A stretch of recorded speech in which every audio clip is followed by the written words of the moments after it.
everybody. Welcome back to the Geek Branch podcast. I'm your host, Alex, as usual. Tim, Dane. Normally, I'd say something about this being weeb stuff, but honestly, this isn't too weeby. This is more just video games. It is Japanese, but I wouldn't call this weeb related, really. There's a lot of weebs that enjoy the game. This is true. This is true. But anyways, today I'm actually going to be talking about Final Fantasy XIV, a very big pastime of mine. The MMO, of course. We got a lot of new information from the letter from the live letter from the producer for patch 5.2, Echoes of a Fallen Star. The main thing that we started off with was the trailer for the patch, and oh boy, is it it's making a lot of rounds in every community that has to do with this game. Yeah, it's about from a week ago almost. Actually, about 3 days. Really? Yeah. It feels like it's been a week. There's been that much talk about it. Yes, It feels like time has stretched. Yes. I think what you may be referring to is they Ruby Weapon's been revealed for a while, so that may be why. That's why, yeah, because I know him because of Final Fantasy VII. I think that they kind of announced. But the big thing, so the trailer, what I'm mainly going to be talking about today is my thoughts on the trailer, and then some of the things that Yoshi P, the director for the game, specifically talked about for what's upcoming. The trailer basically cold opens with Ruby Weapon launching out of whatever Garlean hangar he's sitting in. He is being piloted, so he's not actually necessarily a monster. But he's being piloted like the old Ultimate Weapon from the original Realm Reborn. Big thing to note is they showed off a bunch of fight scenes with him, and it looks like a fun fight so far. Yoshi P has said that they're going to try to do new mechanics for this fight and see how it goes, but we'll have to wait till February 18th. Yeah, 18th is when this patch comes out. The other big reveals is we know there's a new dungeon. We got to see a couple of fights with that.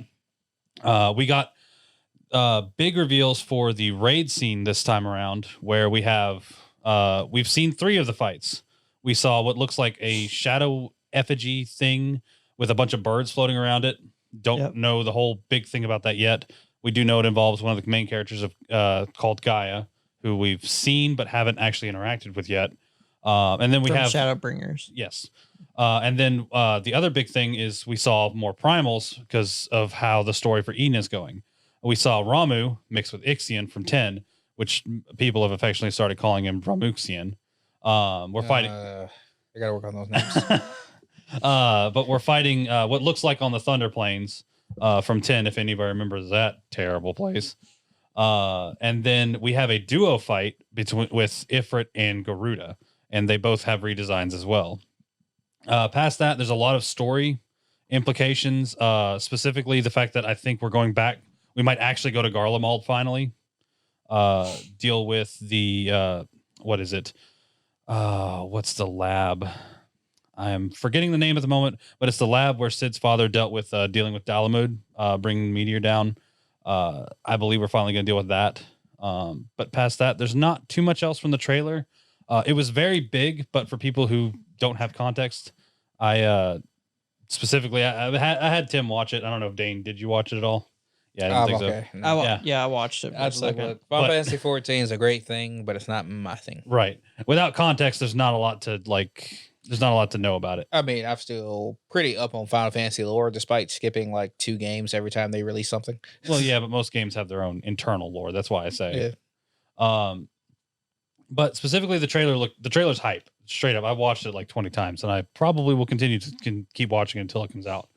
I usually do that with most trailers, but this one in particular is just A+, Square Enix. As for the live letter itself, the big things that came out of it, Yoshi P first off started off with a very serious subject of, it was about 30 minutes of talking, and it was him basically being Daddy Yoshi P and telling people to stop.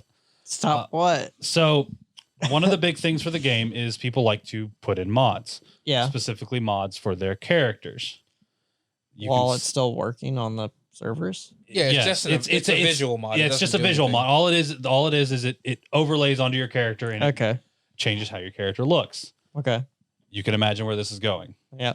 Not safe for work stuff. Specifically, he said because of how their game works and how certain things are, it's actually illegal in certain countries for them. Like, because a lot of people will post screenshots to Twitter, to Discords, to all that. Most of the Discords are okay because they're private. but Twitter's open. Other places like Instagram, stuff like that's open. But I mean, like they're in no way culpable for it anyway. Private user modifications should never be. The issue is a lot of the screenshots they have the watermark on it for being Final Fantasy 14. That's the issue. So Yoshi P's trying to put a stop to it, and it is becoming a bannable offense. I believe it already was, but it's being more enforced now. Whatever. It's a user modification. It doesn't. The issue is that those have never been actually accepted, but people still use them. Yeah, I mean, there's really nothing you can do to stop people from using it either, besides ban hammering them, which they might start doing if it becomes even more of a problem. Yeah, but that's just going to be conflict within the community. I agree, and there are actually that I don't personally do mods. I don't do any of that, but I have a few friends that do, and I know a lot of them are not necessarily stopping, but they are putting some brakes on certain stuff just to stay under the radar, as well as some like. Why don't they just not do it? Because why? It's when you have the freedom to do something, and in doing so, it is your own personal. You bought the game. Yeah, but it's an online game. It's not like a single player offline game. Well, the problem isn't that. Okay, so your user modifications don't override other people's games. Right. It's not like you're. Well, I understand that. Right. So what's the problem here isn't the user modifications. It's you sharing your user modifications. My issue is if you're going to take it, since they're enforcing it more, why take the risk of getting your account banned? Why lose your freedom? I see both arguments. I don't do it. As I said, I don't do it personally. Right. I see both arguments. I don't see the need to do it, but I also understand why people want to do it.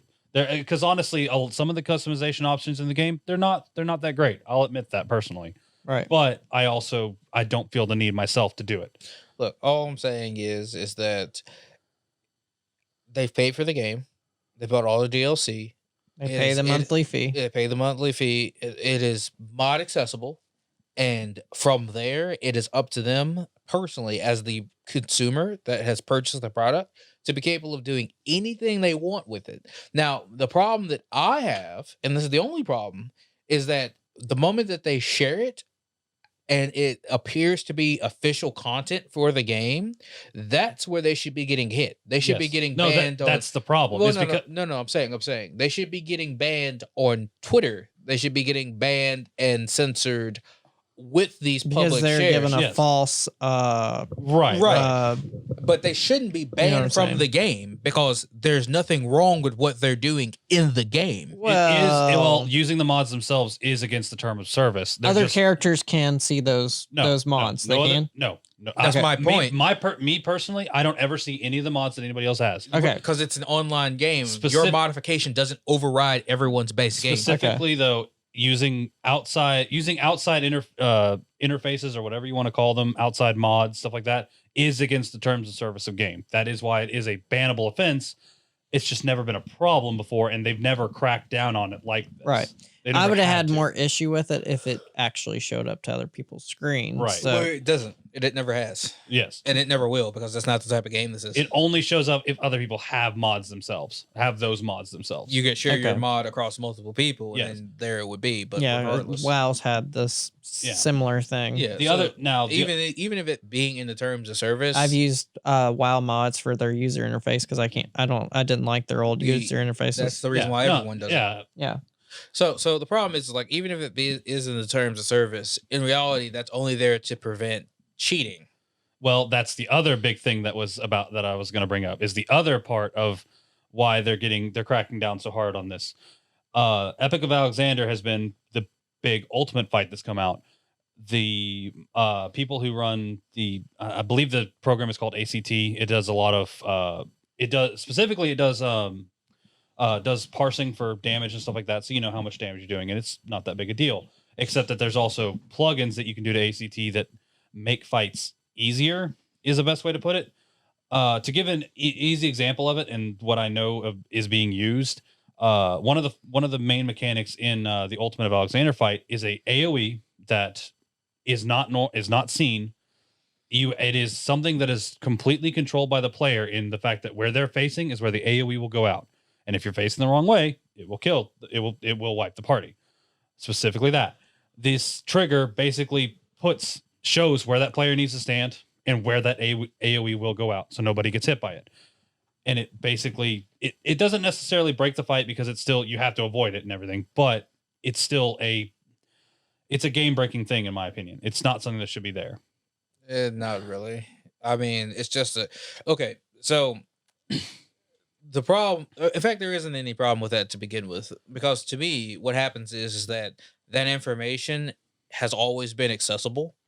Like that, the information is inherent to the game, that this place that you can stay in does exist, and if you do face this way, this is the result that you will have. You're not cheating or modifying the game in any way. You're just making it easier for you to know where you need to be and know which place you need to face. And even if they didn't add in a user modification in which to do so, you can do it with a program outside of the game anyway. I agree. It's just still, and having helpful hints like that is absolutely no different than just having better equipment. I I mean, no. In my opinion, it ruins the spirit of the fight. Well, that's fine, but some people don't care about that. I realize. And unless there is a consummate reward for doing it, well, there is. It's the best weapon in the game currently. Well, no. That's not the point. That's something that everyone has access to. I'm saying if there was a cash prize for finishing it first, then there would be a reason for this. But if it's an in-game thing, everyone's going to get it eventually, as long as they can accomplish this. Well, again, it's not an in-game thing. It's something from outside the game. No. He's talking about the reward is something that anyone can gain access to, as long as they can complete what is required. Right. And because of that, that means that the reward is free. See what I'm saying? And it's something that's ubiquitous. It's not unique. It's not like the first 10,000 people get it and no one else does. Right. And under these circumstances, you're punishing people for doing what exactly? Knowing the right position. Well, playing your game with information that is in your game. Just having a format for accessing it. So what they should do, looking at a piece of paper. What they should do is just add that into their system themselves, to where it would arguably make the game easier. That's the point. This is supposed to be the hardest fight in the game. Right. But my point being is, even if it was a toggle or not, difficulty is still going to always be controlled, not by the game itself, but by the players. The game is only as difficult as the player makes it. Right. I will admit it is the spirit of the game thing. In my opinion, I don't like it. Which is fine. But you could also never use this and never access it and be in the spirit of the game and accomplish it. And let someone else use it. And you could still stay at the very top and say that I beat it without using this. Well, I'm not doing it at all, sadly, but you get my point. Yes, I get your point. So what you're attacking people, well, sorry, it's not really an attack, but what you're banhammering people for are freedoms. Well, and I will never agree with that. The issue is it's also a violation of terms of service, because you are accessing game files that aren't supposed to be accessed like that.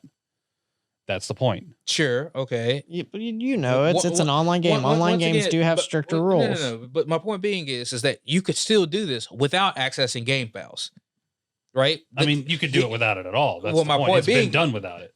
Yeah. That's my point. So if you take away that aspect of it, what changes?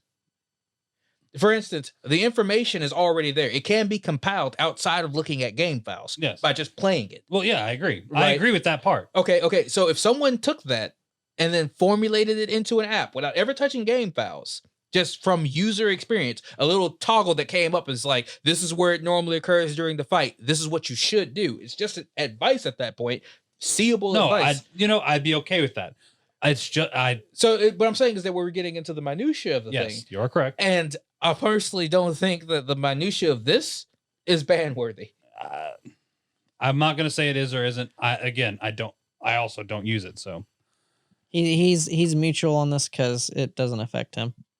This is true. It doesn't. I don't use ACT. I don't use any trigger. I play the game as is. I completely play the game as is. All I'm saying is that this is really about the gaming community, and this is a difference in gamers versus developers. And when this situation is being played out, I feel like this is one of the few instances where developers should give leeway to gamers, because the gamers are not cheating to the purpose of getting a competitive prize. Right. The only thing that they're harming is their own personal experience, no one else's. This mod can't affect anyone else. Right.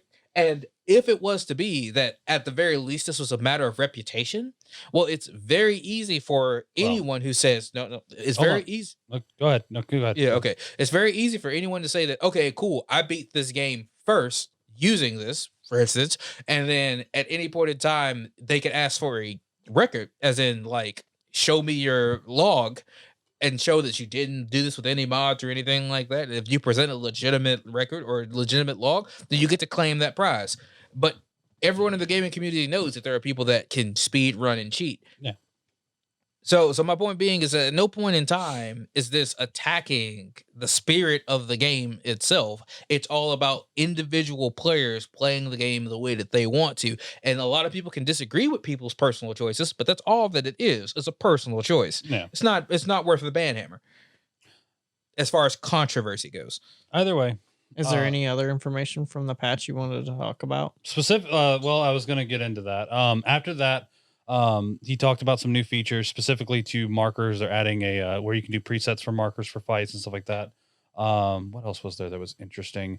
He showed specifically some of the stuff for the fight with Ruby Weapon. Apparently, he accidentally spoiled something, but nobody knows what it is because most of us can't read Japanese. And Also, you probably don't have the context either. Yeah, the specific spoiler was the fact that there was a text box that showed up with the FF7 design, and it also had Japanese characters in it that obviously say things fight worthy. But how's that actually something people would actually? It's a content spoiler, and then there are some people that can read Japanese. Yes, specifically when they do this. So there's no translation of this, by the way, when it's going on. All the only translation we actually have is what fan translators put out as it's going on. Right. So that's the only translation we get of it. He also showed some stuff from the even fights. Showed some stuff. What else did he show? We're getting ocean fishing, where we get to go out in the middle of the ocean and fish. That's pretty fun. MOBA activities. Yeah, basically MMORPG activities. Yeah, basically, it's actually pretty cool because you basically have a window to get on the boat. You have a small window to get on the boat. Once you're out there, you have new mechanics for fishing. Apparently, they plan on implementing more, like where pirate ships can attack you while you're out fishing. You can specifically you outfish them. What else do they do? Oh, one of the other big things that they talked about is we're actually finally getting our relics in 5.25. Yeah, 5.25. Specifically, the relic quest is called "Save the Queen," weapon or blades of Gunhildr, and we're assumedly it's a story-driven thing. It's a story-driven what's it called? It is going to be a story-driven storyline. That's the best way to put it. Yes. That ends with a trial fight that's supposed to be on extreme level, which is one of the harder fights. And we get our weapon. We get our start of a weapon. No idea how that's going to end yet, but we got a lot of information about that. Past that, not much else. He showed off a bunch of outfits that we're getting. He showed off a bunch of glamour stuff. Not too much else to talk about specifically without actually playing the game. But yeah, I'm excited. I know you guys don't play it. So I don't. The MMO I have been trying out is Fantasy Star. Fantasy Star Online 2. I'm doing the closed beta on Xbox. Mm-hmm. I don't play MMOs on console, so this is different for me. The last time I've played an MMO on a console was back when DC Universe Online was on the PS3. They did a pretty good job on porting it over to console. Guild Wars 2 is my last dig. Well, yeah, but that's on PC. Yeah, 14 with them for a little bit. Yeah. But they did. It seems like they've really went really far into trying to port this over, not just like simply throwing this thing over to America with English subtitles. They actually hired people to do English voiceovers and stuff like that, and they did a lot of optimization. Well, it is Fantasy Star. Fantasy Star was popular here. Yeah, the first one was very popular. We actually had it on PlayStation 2 and GameCube.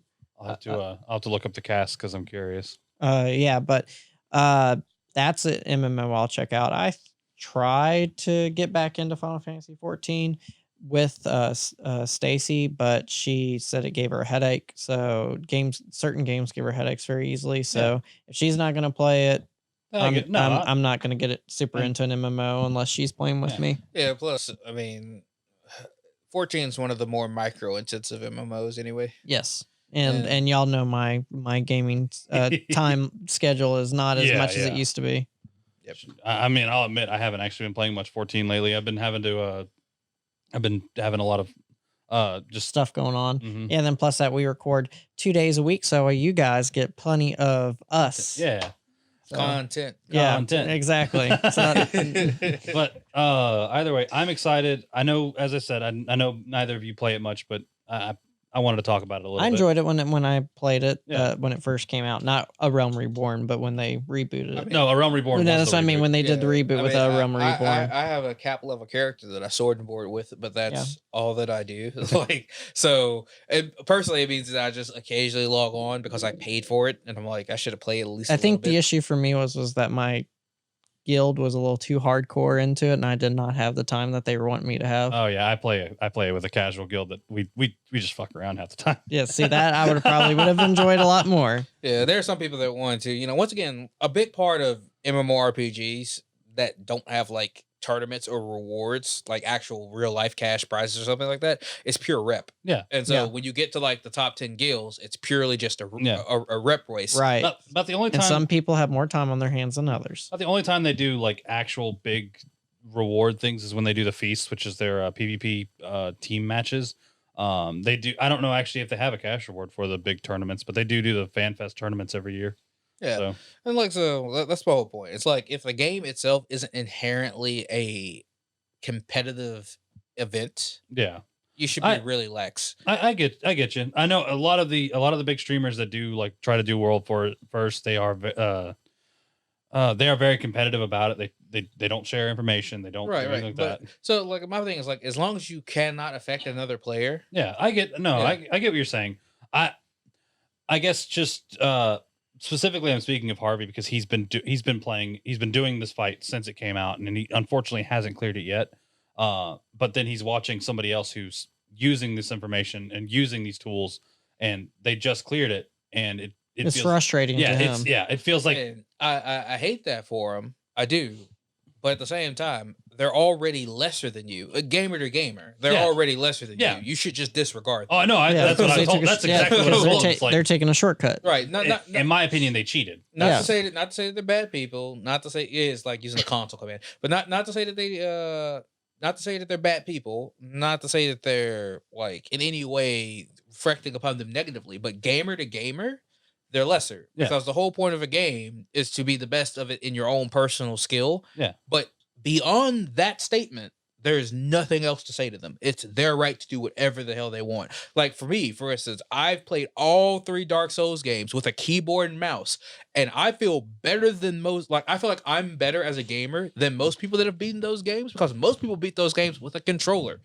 It's completely arbitrary. I'm not actually better than them. I'm not an actual better person. I may not even be a better gamer. I may not even be better at the game, but I feel that way. And that is my right as a gamer for playing the game in a more difficult fashion than they did. I don't know. I play 14 with a controller, and most people consider that suboptimal, but I enjoy the hell out of it. Right. I know. That's weird, right? But that's my point. So, but nonetheless, No offense, but yeah, like I know it has a PlayStation 4 version to it, but still, Lord, like it's so much easier to play on a keyboard and I mouse. can't do it. But I look, can't do look, it. I click but- everything. That's but- my problem. see, that's the spirit of gaming, though. That's Right. what makes us gamers. So, like, there are people that have played through Dark Souls using nothing but their bare hands. They never equipped a weapon. Yeah, well, if anything, I have respect for you for like wanting to play an MMO with a controller. I don't know. As- I know, do but I'm well with saying it. it's, No, I it's do well known with to it. be That's what I'm saying. harder. It's known to be harder. Most people consider Most people consider it to be harder. It's like playing Dark Souls with a mouse and keyboard. That's one of the times when you swap that around. because with all the multiple options you have with an MMO, all the different things, like You're most not people wrong. are not I do limit myself by button presses. right. but- Because most people, it's hard to because you gotta like you might have to use L2 to use another set of like Yeah. buttons and stuff like Yeah, that. to do an array change. Yeah. And all of that adds to the difficulty of the game. And the whole point is that if you beat the game in the most difficult way possible, it's no different than walking across a tightrope blindfolded. Yeah. Many people can walk across a tightrope, but there's a small list of people that can walk across it blindfolded. Yeah. There's a small list of people that can walk across it blindfolded while carrying another person. If you keep ramping this up until you are number one for doing the most impossible and insane things, well, guess what? You get to be the best of the best. And that is the essence of being a gamer. That's the rep. That is what is you as a gamer Right. standing above the rest. Yeah. And if someone wants to lower themselves to install that application and beat the fight, good for them. I'm better than you. Yeah, right. For me and Dane, what we would consider cheating is when they come out with Death Stranding on PC, because clearly it's going to be so much it's easier to play that game on keyboard and mouse than it is with the freaking controller. Yes. Oh, yeah. Anyways, this is your segment. So, So yeah, I think we're pretty good on that. I might get some flack, gamers to gamers, but I assume that if you're a really competitive gamer like I am, you'll understand how I feel. And that's all this is. This is just a personal opinion. I'm not trying to attack anyone. I'm not trying to be super and neither was arrogant. Kessler. I'm not trying not to at be all. super arrogant, but if you are the type of gamer that I'm talking about, you know where I'm coming from. And for casuals, there's nothing wrong with being a casual. That word is not dirty. No. Play the game, enjoy the game. Yeah, you right. spent the money. It's just your fun. right, your privilege. But anyways, I as I said earlier, I'm hype about this patch. I think it's going to be great. I can't wait for 2 weeks to pass because I really want to play it. I'm excited for you. Thank you. But thank you for joining us. This has been Tim, Dane, and myself. Hope to see you guys next time and have a good one. All right. Bye, guys. In which case, none of this is mere coincidence.